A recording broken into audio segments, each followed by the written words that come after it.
plus que jamais, plutôt que d'essayer de travailler sur un programme sur lequel les gens vont venir les uns et les autres avec leur posture idéologique. Misons tout sur la relance parce que ce pays n'aura rien besoin d'autre, hélas, pendant de nombreuses années. Ce qui est vrai, c'est qu'on va de plus en plus et rapidement avoir besoin d'un véritable gouvernement de relance.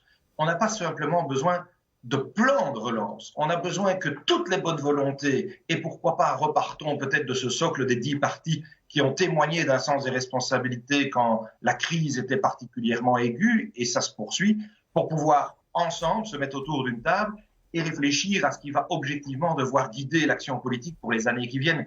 Parce que peu importe que ce soit Pierre, Paul ou Jacques autour de la table demain, partout en Europe, les 4, 5, 6 ans qui viennent vont devoir être extrêmement mobilisateurs pour relancer la dynamique économique, éviter que les gens ne prennent le bouillon, qu'il y ait un flot d'indépendants en faillite, des acteurs culturels négligés et qui puissent au contraire à nouveau laisser libre cours à la créativité dont on a tous besoin.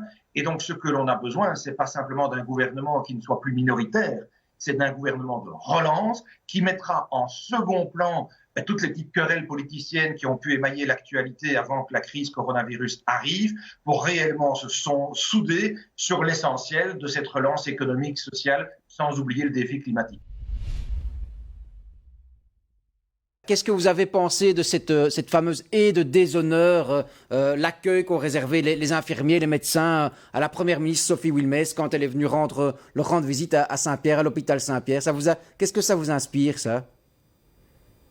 D'abord, le déshonneur, il a été dans les propos tenus sur les réseaux sociaux par la ministre Marguem, qui a qualifié cela de manière assez méprisante comme étant presque finalement un caprice de gosse parce qu'ils n'auraient pas eu ce qu'ils avaient souhaité ou besoin. Je trouve le propos très peu respectueux à l'égard du personnel soignant qui depuis des semaines est au front. Ce sont vraiment les soldats de première ligne et ils méritaient peut-être davantage de respect de la part de ceux qui s'estiment être des généraux.